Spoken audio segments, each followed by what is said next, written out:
dit que la résilience n'est pas un aspect conjoncturel, mais la résilience aujourd'hui, c'est l'ensemble des politiques un peu qui vont garantir la souveraineté économique de notre pays.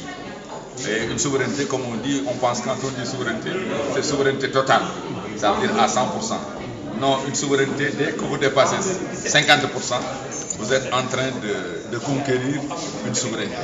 Parce que j'ai montré un peu, nous avons montré à partir de l'analyse de l'état de nos finances publiques, nos recettes budgétaires, fiscales, douanières ont plongé.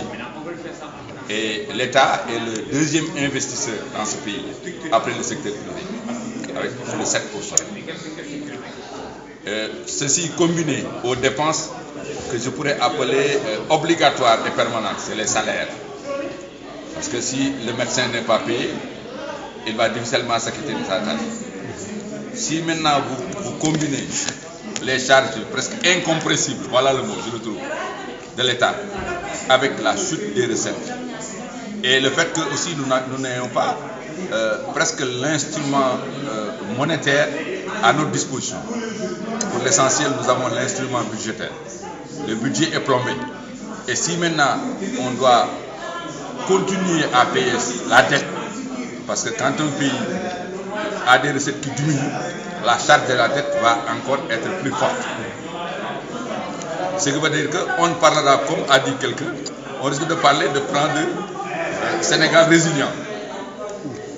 Alors que non seulement nous devons régler un certain nombre de dépenses, de fonctionnement de l'État, dépenses incompressibles, mais il faudrait investir pour avoir la croissance, avoir le développement, créer des emplois et des revenus. C'est la raison pour laquelle aujourd'hui, la demande d'annulation totale de la dette de nos États est une demande légitime. Et je pense que ces sommes-là, comparées au montant, au budget de ces États, comparées à leur PIB, comparées au niveau des plans de relance que ces pays ont, c'est vraiment excellent.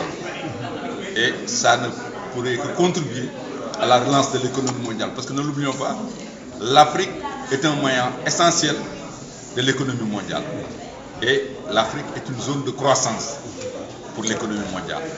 Donc c'est même un intérêt bien compris sur le plan économique que en fait cette dette devrait être annulée. Vraiment donc appui total à la demande du président Macky Sall et appel à la raison à nos bailleurs et à nos créanciers pour que ces montants-là, l'annulation de la dette soit faite. Il semble que la Chine a décidé d'annuler la dette africaine, qui représente, par exemple, la Chine représente à peu près entre 40 et 45% de la dette africaine. Il faudrait que les autres suivent sur le plan bilatéral, sur le plan multilatéral, mais aussi au niveau de la dette financière, parce qu'il y a des mécanismes pour régler toutes ces questions. Financiers par nos partenaires bilatéraux et certains pays qui sont des amis du Sénégal. Et maintenant, ce fonds était un fonds le plan de résilience, mais une résilience conjoncturelle, faire face aux effets immédiats de la crise de la Covid. Donc c'est les dépenses en matière sanitaire, c'est les dépenses en matière alimentaire de soutenir les couches pauvres, les dépenses pour soutenir les factures d'eau, d'électricité, soutenir la diaspora, mais aussi les entreprises fortement impactées.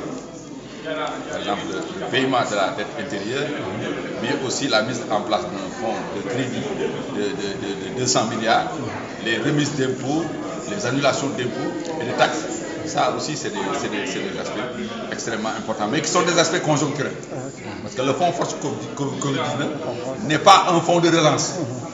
Quelqu'un d'ailleurs de l'Assemblée le dit, les 20 milliards qu'on met dans l'agriculture, c'est juste pour doper la campagne agricole de cette année où on prévoit une bonne pluviométrie. Si les gens ont une bonne production, ça va leur faire plus de revenus. Donc c'est un peu ça. Mais le plan de relance est en gestation et en train d'être élaboré. Mais il ne faudrait pas que pour ce programme, excusez-moi, je parle même de plan, le programme de relance doit être non seulement un programme de résilience structurelle, mais doit être un programme de compétitivité. Très bien.